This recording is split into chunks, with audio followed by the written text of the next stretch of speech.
What's up to the Order Squad? I'm Big P and I'm streaming out some PHDough and brown Sug-Arcinnaministration. It's a brown sugar ice cream with cinnamon chocolate chip cookie dough pieces in it. So I'm going to tell you how to make some edible chocolate chip cookie dough, and I add a little bit of cinnamon in it. You could skip the cinnamon if you want, but it's just a little tiny bit and it makes it a lot better. So I would recommend you put it in there. I make my ice cream with stabilizers, but I also tell you how to do it with egg yolks if you don't want to use stabilizers. And you can also skip the egg yolks and the stabilizers. The ice cream won't have as much body and it'll develop ice crystals quicker in the freezer, but it'll still make ice cream. As long as you eat it within a few days, it'll be great. I also use molasses to get the brown sugar flavor in there, but I tell you how to do it with brown sugar instead. But it just won't be as brown sugary because the ratio of molasses in brown sugar is too low to make up for all the molasses that I put into this without putting in too much sugar. But you'll still be able to make this ice cream taste like brown sugar by using actual brown sugar. I measure by weight, but the cups and tablespoons and stuff will be in the description.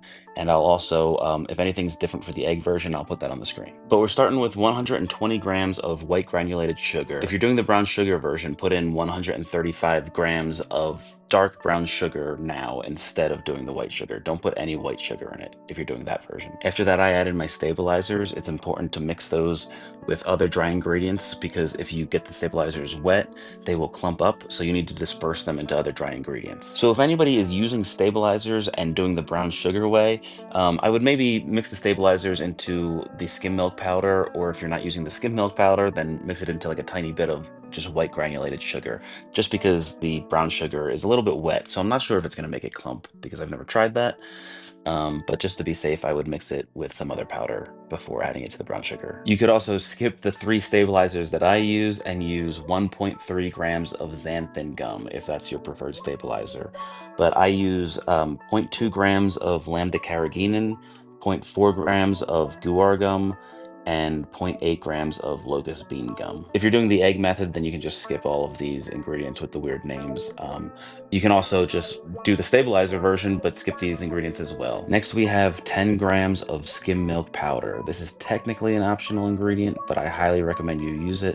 If you're making ice cream, I would highly recommend you just buy skim milk powder. It's very useful in getting the consistency of the ice cream right, and making it so that it doesn't freeze too hard, but without changing the fat or the sweetness or anything like that. It's pretty helpful. Next, I would usually add my salt, but I forgot to do it until a little bit later. But you can add the 3 grams of salt now, and then stir it all up so that the stabilizers are all mixed in when we add the liquids. Once you do stir it up, I would then add the egg yolks if you're doing the egg yolk method. So that's 70 grams of egg yolks, which if you're not measuring by weight, I would say just do, I guess, like 5 egg yolks, and then break them up and stir them all in too. Next, we have another optional ingredient, which is coconut oil.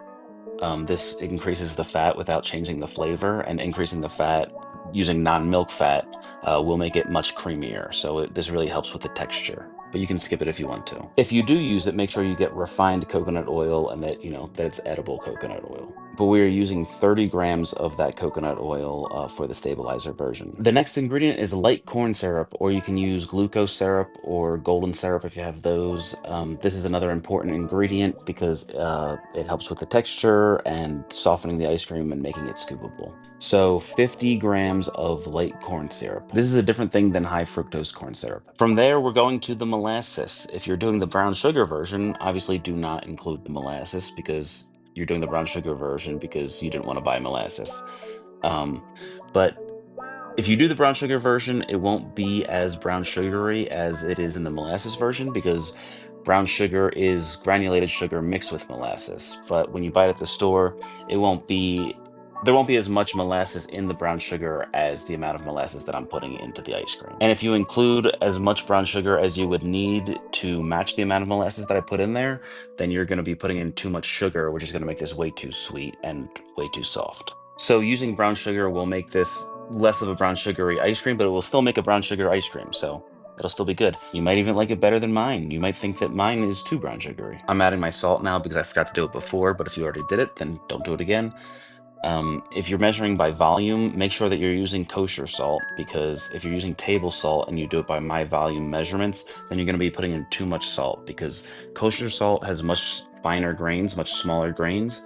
So if you more of it can fit into a tablespoon scoop, so you'll be putting in too much. So make sure you're using kosher salt if you're doing it by volume. And now we have the last ingredient that we're going to add before heating it up, which is the milk. So if you're doing the stabilizer version, that's 400 grams of whole milk. From here, we're putting it on the stove on a medium to medium high-ish heat until we get to 185 degrees Fahrenheit for my stabilizers. If you're doing it with xanthan gum or with no stabilizers, just heat it until it starts to steam a little bit and everything's all mixed in. If you're doing it with egg yolks, then go to 180 to 185 degrees Fahrenheit and stir the whole time so that the eggs don't scramble. And if you don't have a thermometer and you're doing the egg yolk version, just do it, heat it until it thickens. It'll be after it's steaming, it'll start to thicken a bit, and it'll be before it's boiling. If it's boiling, you went too far, but it could still probably be fine. I like to switch back and forth between a whisk and a spatula just because I like to use the spatula to make sure that nothing's getting stuck down at, where the wall meets the bottom of the pot. Once you get it up to the temperature that you need it to be at, take it off the heat, pour it into a bowl, and then we're going to add the heavy cream and the vanilla extract. So we're going to add 365 grams of heavy whipping cream, and you want to do that before the vanilla extract so that the cream cools the mixture down a little bit so that the alcohol doesn't evaporate from the vanilla extract. Once the cream is stirred in, add 12 grams of vanilla extract. Stir that in, cover it up, and then put it in the refrigerator overnight to age and chill. We're gonna work on the edible cookie dough next, but before we do that, I'm gonna show you some stuff on the ice cream calculator to show you why it's okay to omit some of these ingredients, and also how I made the egg yolk version, just so that you can see why these things work, and how the different ingredients affect each other. But if you don't care about any of that, I'll include timestamps, and you can skip ahead. All right, so this is the stabilizer version of the recipe, just the original version. And now I'm going to remove all the coconut oil from it, and you can see that now the milk solids and the milk fat are too high. So, but it's just a little bit too high, so that would work. But if you take out the skim milk powder as well, it'll make it a little bit better. Then you're just your milk fat is too high. But again, it's just a little bit too high, and you're still very much in range for total fat. So this should be completely fine. I've made ice creams that had too much milk fat before by like way more than this, and they were still, you could tell that they were getting a little buttery, but this is not that high compared to those ice creams. But if you wanted to modify the recipe so that the ice cream calculator did completely take it, then lower the heavy cream to 340 and lower the sucrose to 110. You don't have to do this, but that's just, if you're interested in that, then you can do that.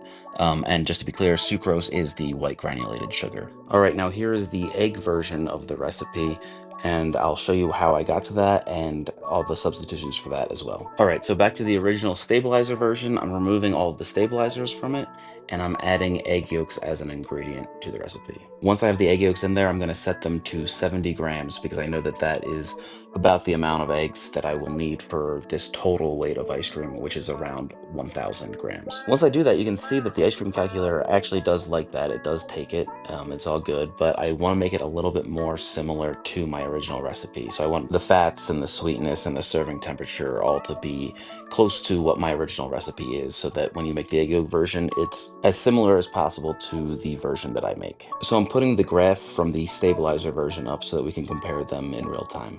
So we see in the egg version, the total fat is higher, the milk fat is lower, and the POD is lower. So I'm going to start by lowering the coconut oil a little bit to 20 grams. This should raise the percent of milk fat in the recipe, and this should also raise the POD, which is the sweetness. So that did get us closer. I'm about to reorder the ingredients so that they're in order of, most to least, so that they're a little bit more organized to look at. After that, I moved coconut oil back to 25 grams just to get a little bit more fat in there, but I'm going to undo that in a little bit. From there, I see that my serving temperature is a little bit closer to 0 than I usually like, which means it's going to be hard to scoop out of the freezer. So I'm going to increase the skim milk powder from 10 grams to 20 grams, just because adding more solids like skim milk powder reduces the water content, which makes it softer. That helped, but the serving temperature still isn't great, and the POD is still a little bit low. So I'm going to reduce the whole milk because that's where most of the water comes from. And if we have less water, then it'll be softer, And also there will be a high percentage of sugar in the recipe, so that will make it a little sweeter. So at first I reduced it to 385 grams, and that made it better, but it could be better. So I changed it to 375 grams. And it looks like that helps. That pretty much looks good to me, but I see that the total fat is just a little bit higher than it was in the stabilizer version. So if I move the coconut oil back down to 20 grams, then that gets it right where around where I want it to be. These numbers and stats or whatever aren't exactly the same, but they're close enough for me. So now I'm going to show you what it would look like to omit ingredients from the egg recipe. So first I'll remove the coconut oil, and it looks good. And then when I remove the skim milk powder, the only thing that gets too high is the emulsifiers, which is from the eggs. So you can just put a little bit less egg in if you want, but just it'll be fine. It's barely too much emulsifiers. I don't really know what the problem would be if there was too much emulsifiers. So yeah, if you don't want to use those ingredients, then don't use them. But let's get back to the recipe. Let's get into the edible cookie dough. The reason that this is safe to eat is because it doesn't have raw eggs or raw flour. We are going to put flour in it, but we're going to heat treat it to kill any bacteria. So we're going to put 125 grams of all-purpose flour onto a tray that is lined with parchment paper, and then put that tray into a 350-degree Fahrenheit preheated oven.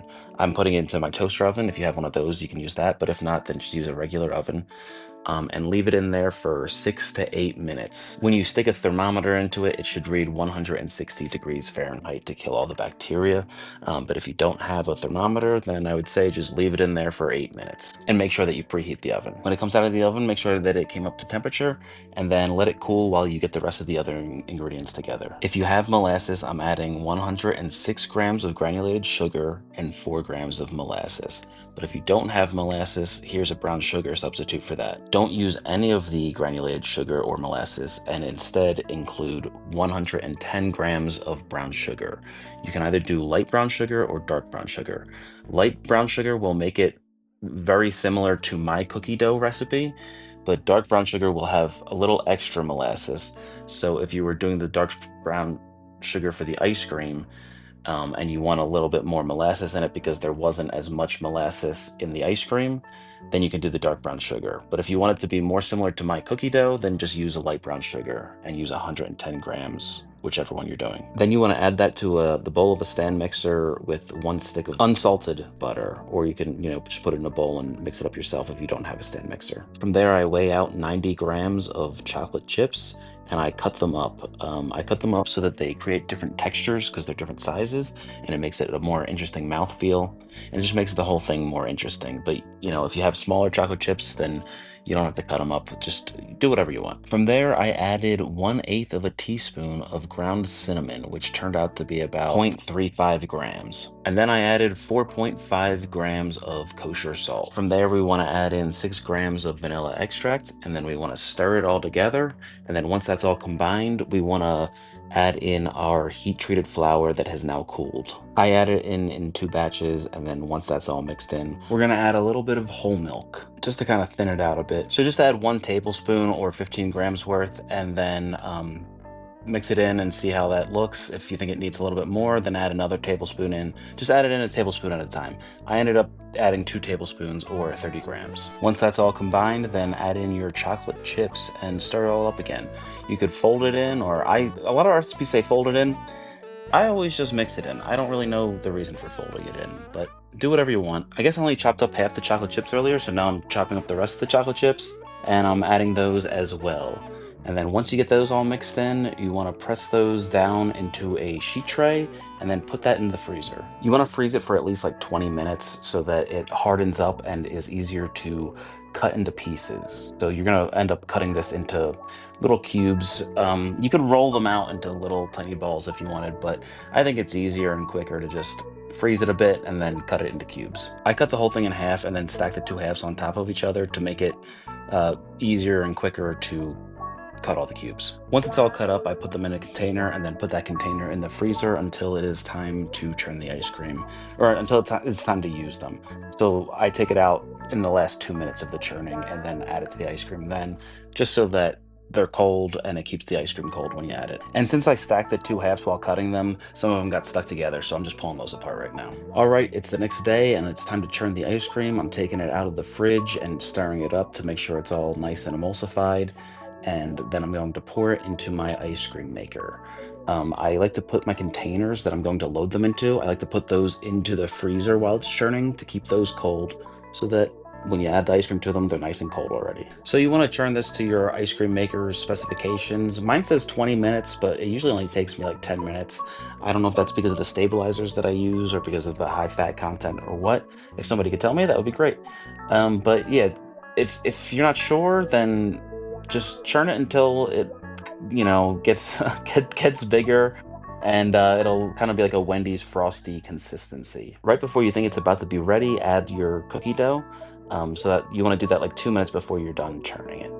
And then once that happens, then take it out, add any more cookie dough if you want to, and then load it into your containers. Sometimes I only add a little bit of the cookie dough while it's churning, just to like kind of like scrape the ice cream off of the walls and just kind of just get the cookie dough in there. And then I add the rest of the cookie dough a little bit later, just because I don't want to overload the machine and have it spilling out of the sides. I add the full cookie dough recipe to the ice cream.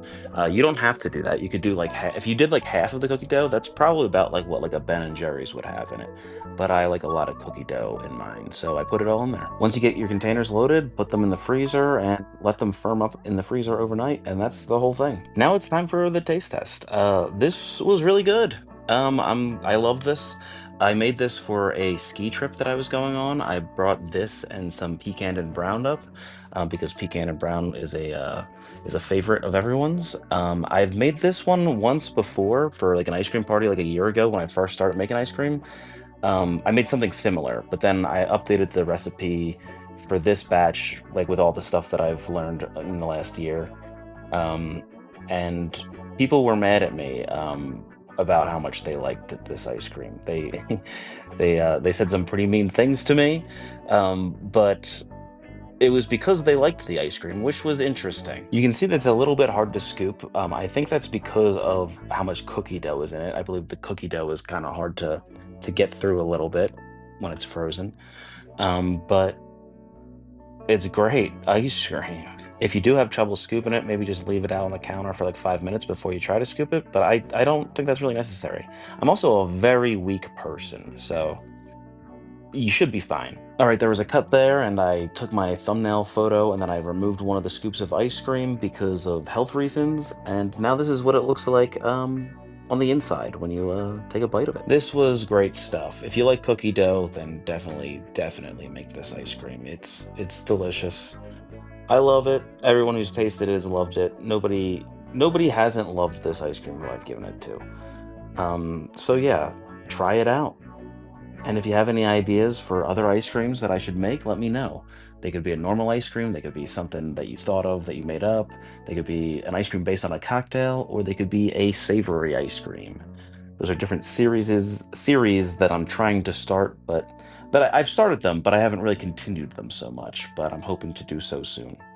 Well, it seems our time has come to an end. Thank you for watching Toilet Water Squad. Like and subscribe and check out some other videos about ice cream or high altitude baking or just other food stuff. And big shout out to the Upper Decker members. You guys are keeping a roof over my family's head. And remember to hug your pets. Give them a nice little pet and give them a big old hug from Big P. That's me.